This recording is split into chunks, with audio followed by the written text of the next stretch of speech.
로마서 12장 우리가 첫째 주제를 예배로, 둘째 주제를 은사로 그렇게 정하고 살펴봤습니다. 이 두 개를 연결하면 어떻게 될까요? 우리가 살아가는 삶이 예배다. 그래서 우리는 살아있다는 것 자체가 예배드리는 삶이다. 그렇게 하나님 앞에 선자들로 하나님께 영광 돌리기를 원하는 것, 이것이 바로 그리스도인들이 살아가는 삶의 목적입니다. 그런데 그렇게 하기 위해서 중요한 것은 우리들에게 하나님께서 주신 여러 가지 은사들이 있는데 이 은사가 무엇인지를 알고 거기에 맞게끔 살아가는 것, 소비하지 않고 헛되게 버려버리지 않고 그것을 달란트로 잘 사용하여서 다른 사람들에게도 유익을 주고 또 하나님께도 영광을 돌리는 것, 이것이 필요한 것입니다. 자, 오늘은 그 은사 마지막 부분이에요. 다른 말로 하면은 로마서 12장 가지고 설교한 것의 마지막이 오늘이 될 것 같습니다.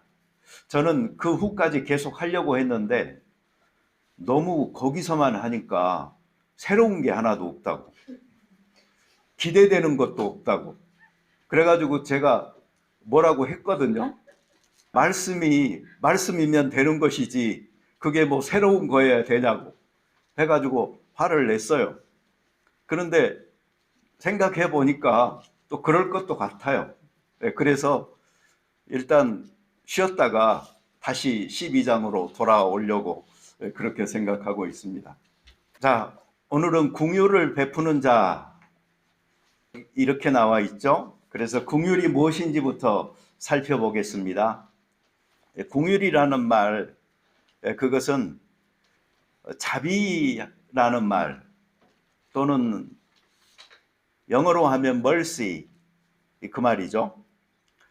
그래서 이 말 속에는 남이 잘 되는 것을 기뻐하는 마음, 그리고 누가 괴로워하는 사람이 있으면 나도 같이 괴로워함으로 그 아픔을 덜어주는 것, 이런 뜻이라고 생각을 하시면 되겠습니다.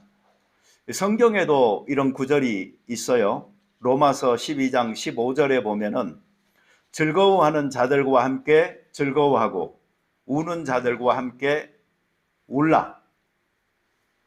그런데 우리가 특별히 자비라고 할 때는 이 기쁨보다는 슬픔 쪽에 더 방점이 주어져 있다라고 생각을 합니다. 그래서 어려운 사람들, 힘든 사람들 가엾게 여겨 살펴주는 것, 도와주는 것, 힘이 되어 주는 것, 이런 것들이 사실 기독교뿐만 아니고 뭐 힌두교, 이슬람교, 불교 모든 종교에서 추구하는 바라고 생각을 합니다. 그런데 특별히 그 불교에서는 이 자비를 불교의 가장 기본적인 그 덕목 중 하나로 여깁니다. 그래서 이 자비를 기준으로 삼고 거기에서 만행이라고 그러죠. 만 가지 여러 가지 행동들이 이렇게 나온다. 그래서 이 자비를 중심으로 특별히 그 인간관계에 있어서 필요한 덕목으로서 이 자비를 강조하고 있다 하는 것을 알 수가 있습니다. 그런데 성경에서 이 자비 그리고 긍휼이라는 것은 사람에게 직접적으로 연관되기보다는 하나님께 연결되어지는 덕목으로 그렇게 이야기하고 있습니다. 그래서 하나님께서 우리를 대하시는 그 모습, 그것이 바로 긍휼하심에 기초하고 있는 것입니다. 성경이 이렇게 말하는 이유는 인간에 대한 이해 때문입니다. 사람이 죄를 짓고 하나님으로부터 분리되어졌다. 그리고 그 비참한 상태 가운데 처해 있는 상황, 그것이 그 삶의 올무처럼 끈질기게 따라붙어서 괴롭히고 있다 하는 것. 그래서 인생 삶 그 자체가 짐지고 사는 불행한 삶이다, 힘든 삶이다 하는 것에서 시작되어진 구원, 그 보살핌, 이런 것들이 하나님의 긍휼하심으로 우리들 가운데 나타난다라고 이야기하고 있는 것입니다. 특별히 이 은혜라는 말은 조금 더 심오한 건데요. 만약에 긍휼하심이라는 것이 잘못했거나 죄 지은 사람에게 너 괜찮아, 너 이거 내가 벌하지 않을 거야, 용서해 줄 거야, 걱정하지 마, 이 정도라고 하잖아요.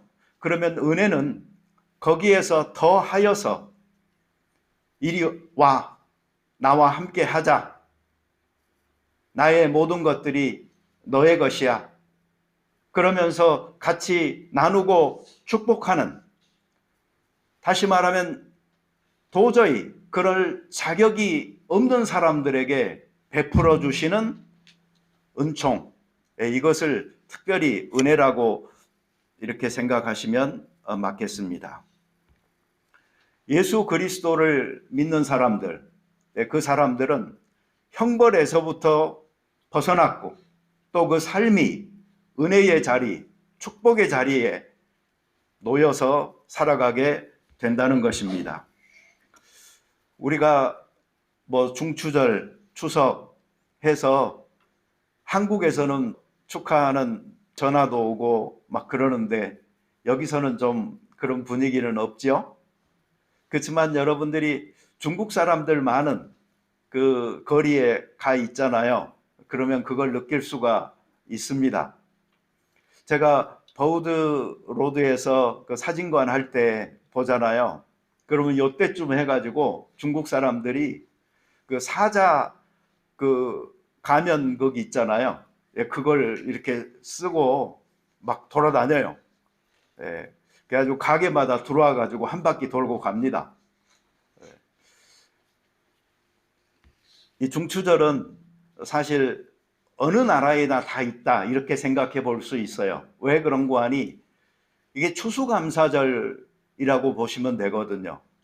그래서 봄에 씨를 뿌려서 잘 키워서 이제 거두는 그 수확하고 나서 얼마나 곡식이나 과일이나 풍성합니까?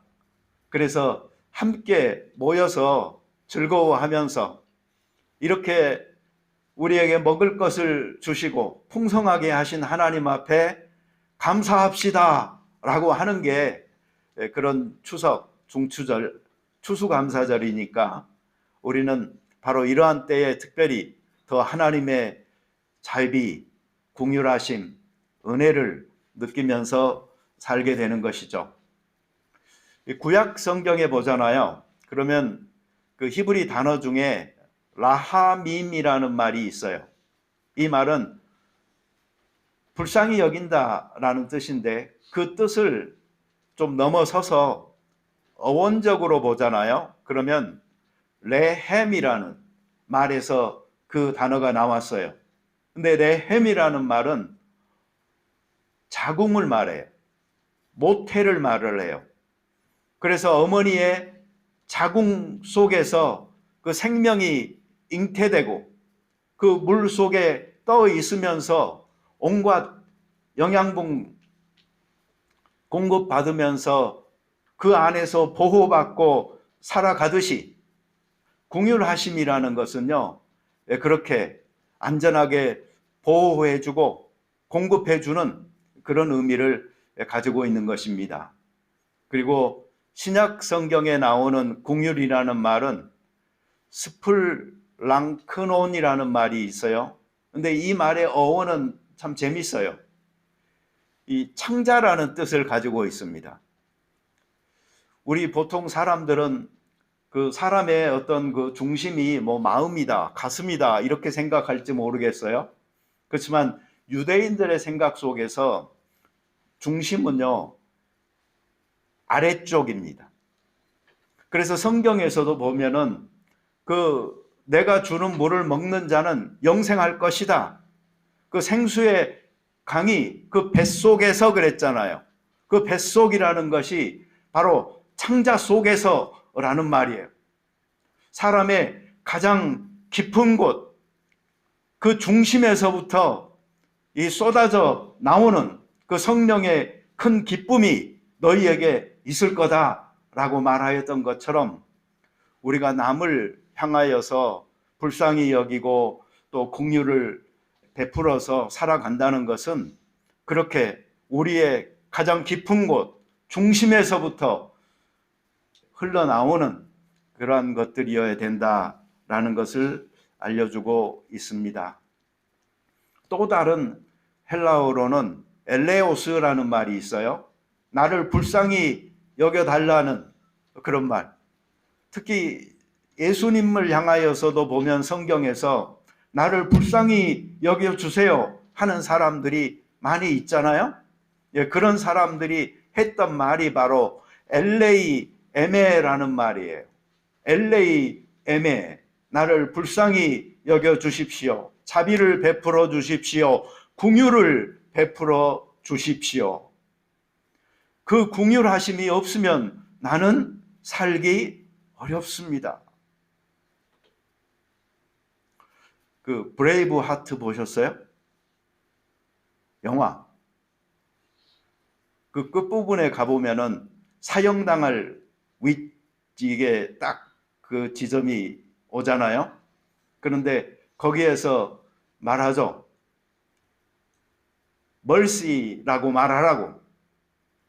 그러면 살려주겠다. 그렇지만 그건 뭐죠? 바로 항복을 의미하는 거였죠. 그런데 그 주인공은 거기에서 멀시라고 안 하고 프리덤 이렇게 말을 하죠. 자유가 더 소중했기 때문에 자유를 외쳤죠. 근데 우리가 여기서 생각해 볼 수 있는 것은 어떤 상황 속에서도 멀시, 나에게 자비를, 나를 불쌍히 여겨주세요 라는 그 매직 워드 앞에서 양심이 화인 맞은 사람처럼 행할 수 있는 사람은 그렇게 많지 않다는 것입니다. 우리들 모두는 다른 사람을 향한 자애로움, 따뜻한 사랑들을 우리 마음에, 가슴에 품고 살아가는 사람들입니다. 여러분, 정말 긍휼히 여기기 어려운 사람들을 만날 때가 있습니다. 그래서 우리는 그런 사람들을 만날 때에 이렇게 생각할 수가 있어요. 너는 불쌍히 여김을 받을 만한 자격조차 없어 보인다라고. 없기를 바라지만 실제로는 신체 멀쩡, 정신 멀쩡한데 일하기 싫어하고 게으른 사람이 있습니다. 어쩌란 말입니까? 없기를 바라지만 실제로 남에게 동정을 받고 도움을 받아서 살아가는 삶의 방식을 너무나 당연한 것으로 택하고 살아가는 사람도 있습니다. 어쩌란 말입니까? 얻기를 바라지만 실제로 자기 것은 속으로 뒤로 다 챙기면서 남에게는 계속 받으려고 하는 아주 이기적인 사람도 있습니다. 어쩌란 말입니까? 이런 사람들을 만날 때 우리는 정말 내가 어떤 사람인가를 다시 한번 돌아보면서 어쩔 수 없구나 하는 마음을 가질 때가 있습니다. 쇼펜하우어 같은 사람들은 이렇게 말합니다. 아무에게나 친절을 베풀려고 하지 마십시오. 그것은 어리석은 것입니다. 사람 같지 않은 사람도 많습니다. 그런 사람들은 끝없이 어디까지 선을 넘어도 되는지 나를 테스트하면서 이용하고 있는 것입니다. 너무나 그 말에 공감이 확 갈 만큼 너는 궁휼하심 불쌍히 여김을 받을 자격이 없구나 라고 생각되는 사람들이 실제로 있는 것입니다.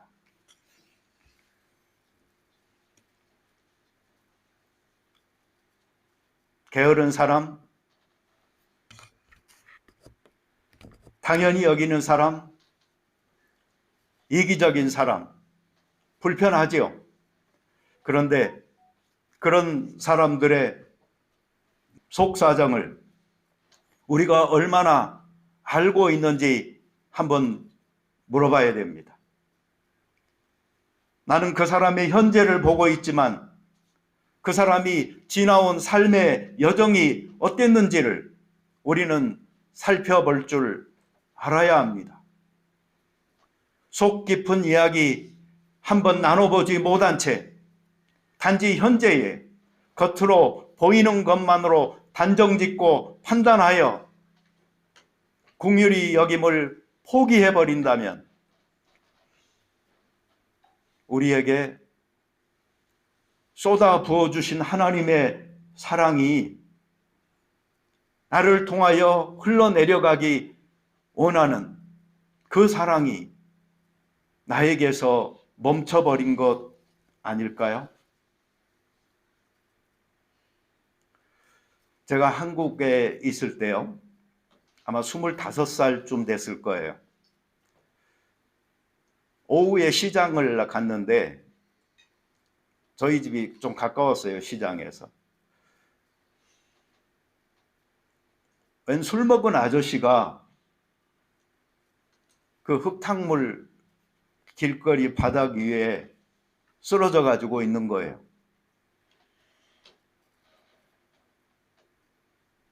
별 생각 없이 저희 집에 데려와서 재웠습니다. 다음날 아침에 일어났더니 사라졌어요. 그분이 아마 한밤중에 술이 깨가지고 여기가 어딘가 하고 조용히 빠져나가셨던 것 같아요. 저는 그 일로 인해서 저희 아버지께 혼났습니다. 야, 너 그 사람이 도대체 어떤 사람인 줄 알고 그랬냐고. 큰일 날 뻔했다고.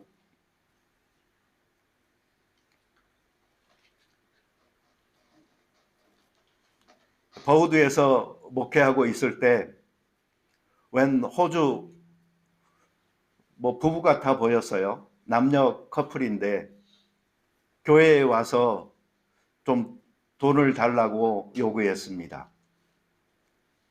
돈을 다 잃어버렸고 또 멀리 가야 되는데 돈이 없다고. 근데 교회에 오는 사람들에게 사실 그 대처하는 방법이 하나 있거든요. 현찰은 주로 안 주죠. 그리고 이렇게 음식이나 또는 통조림이나 휴지나 이런 것들은 이렇게 줘요.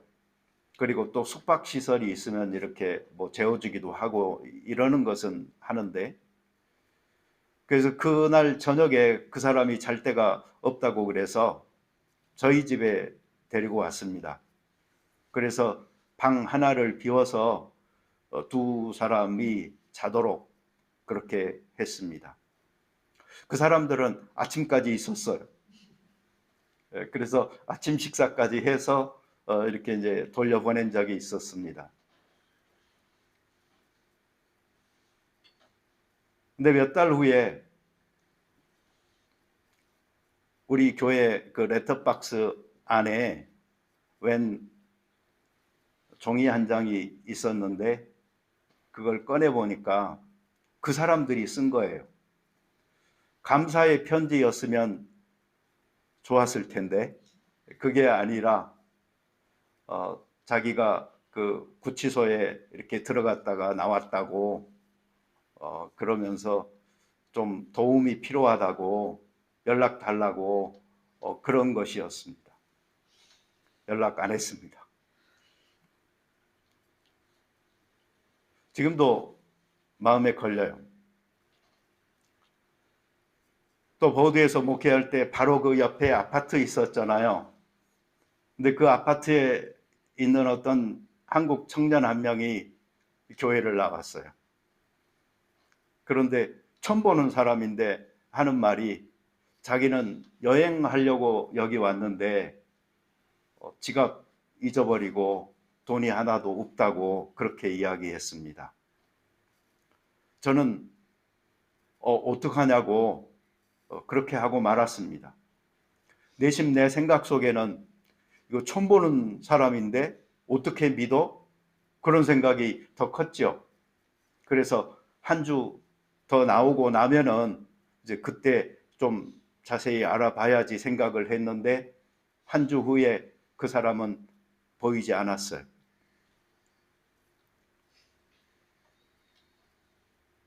후회돼요.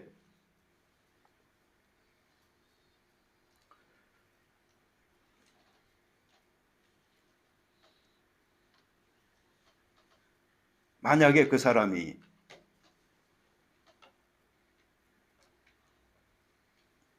교회에 대하여 갖는 그 첫 인상이 마치 강도 만난 사람처럼 자기는 교회를 찾아왔는데 이렇게 대했구나라는 그 씁쓸함을 가지고 돌아섰다면 큰일이죠. 사람들이 좀 민감할 필요가 있는 것 같아요. 전 지금도 또 후회되는 것 중에 하나는 우리 장로님한테 언제 전화가 왔어요. 그래서 우리 장로님 늘 웃으면서 이야기하잖아요. 근데 뭐 차가 고장이 나가지고 뭐 이러시는 거예요. 그래서 아주 즐겁게 대화하고 끝났습니다.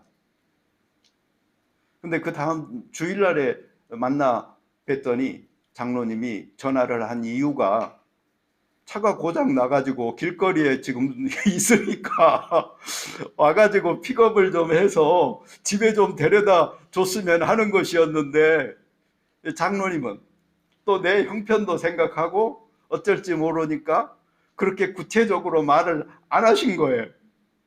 근데 나는 그냥 뭐 차가 브레이크 다운 돼가지고 뭐 이렇게 뭐 두고 이야기 하시는데 그냥 잘 처리된 줄 알고 그래요 하고 큰일 날 뻔하셨네요 뭐 그러고 그냥 끊고 말았어요.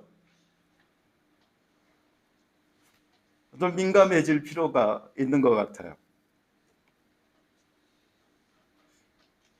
그래가지고 제가 그 뒤에는 좀 민감해지려고요. 차를 이제 저희가 쓰던 것을 그때 가져갔었는데 어느 날 밤 한 11시 반인가쯤에 연락이 왔어요. 그 라이드 쪽에서 저기 차가 멈췄다고. 그래서 알았다고. 내가 그때는 또 급하게 가려고 바로 챙겨서 이제 나가는데 다시 전화가 왔어요. 됐다고. 어떤 사람이 이 점프 스타트 해줘서 차 지금 갈 수 있다고. 어떤 은혜, 사랑, 긍휼, 자비 이러한 것들이 우리를 통해서 흘러가려고 하잖아요.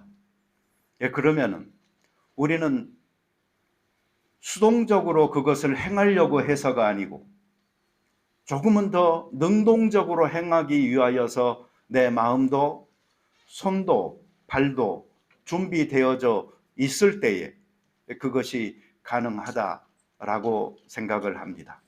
사실 우리는 남들의 불행에 대해서 좀 둔감하죠. 민감하지 않습니다. 그런데 언제 그것을 느끼느냐? 어떤 그 어려운 환경이 또는 그 불행한 처지가 남의 것이 아니고 내 것이 되어졌을 때 우리는 그것을 실감하게 됩니다. 우리가 사는 사회, 이 안에서 우리는 태어나서 자라고 그리고 죽어가는데, 인간을 사회적 동물이라고 말을 하지만 이 인간처럼 이 거대한 사회, 이 조직된 사회, 이렇게 크게 형성하여서 살아가지는 않지요. 다른 동물들은 무리를 지어 살아간다 할지라도 그냥 적은 개체들이지 이렇게 큰 집단으로 연결성을 가지고 살아가지는 않아요. 그래서 초연결 시대다라는 말도 하잖아요. 이렇게 연결되어져서 사회를 이루고 있는 우리이지만 우리는 이 사회 속에서 연결되어진 연약하고 가난하고 병들고 낙담하고 힘들어하는 지체들에 대한 우리의 의무, 책무, 이런 것들을 도외시하고 살아갈 때가 많이 있습니다. 이 사회는 공평하지 않지요. 불평은 하지만 공평하지 않은 사회 속에서 누군가가 더 많이 놀림받고 힘들 거다라는 생각들을 우리는 할 수 있어야 되겠습니다. 우리 사회에는 또 일정한 퍼센테이지의 사람들은 장애를 가지고 살아가고 있지요. 나이가 들수록 그 비율은 점점 더 높아집니다. 그래서 50대가 넘고 60, 70으로 가잖아요. 그러면 전체 장애 인구의 50%를 그 연령대의 사람들이 차지하고 있는 것도 알 수 있습니다. 생로병사의 그 괴로움이 예수 믿는다고 해서 다 해결되어졌고 떠나버린 것은 아닙니다.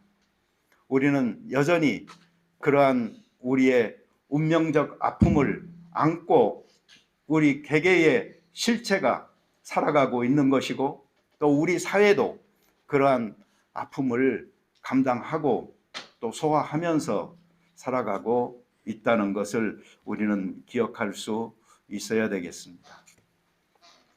자, 마지막 말입니다.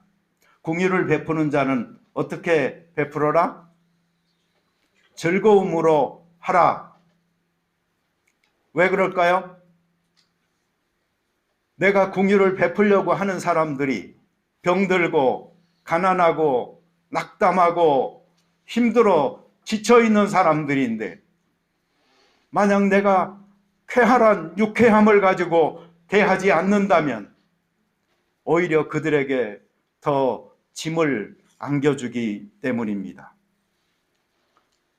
이 쾌활함이라는 말은요, 신약 성경에서 여기 한 군데만 사용되어지고 있어요. 그리고 이 쾌활함이라는 그 형용사 형태가 그 하나님께서는 즐겨내는 자를 사랑한다라는 그 헌금 드리는 일에 사용되어지고 있어요.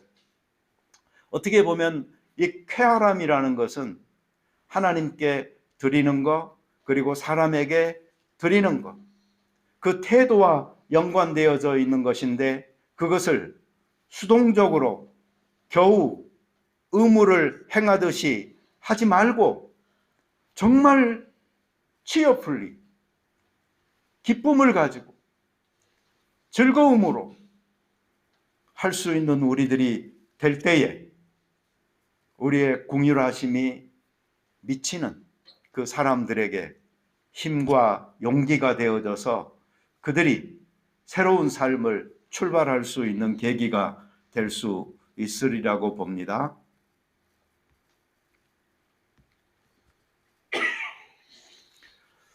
네, 여기 좋은 게 시계가 저기 있어요. 네, 그래서 제가 정확하게 시간을 보면서 지금 할 수 있어서 참 좋습니다.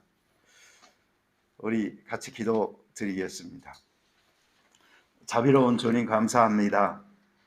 우리가 긍휼하심을 하나님께 입었습니다.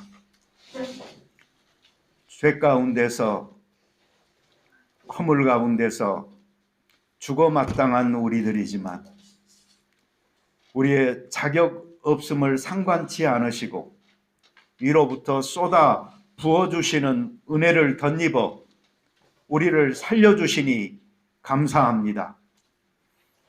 이렇게 축복된 자리에서 형벌의 면제를 받고 거기에 더하여 여러 가지 귀한 선물들을 누리고 살아가는 우리가 함께 살아가는 이 사회의 사람들을 향하여 받은 바 사랑, 받은 바 은혜, 받은 바 자비하심을 나를 통하여 흘러갈 수 있도록 손을 펼 수 있는 저희들 되게 하여 주시옵소서. 즐거움으로 이 일을 하게 하심으로 긍휼함의 손길이 미치는 모든 사람들의 마음이 그로 인하여 함께 기뻐하고 소생되어지는 귀한 역사가 있도록 축복하여 주옵소서. 예수님의 이름으로 기도드립니다. 아멘.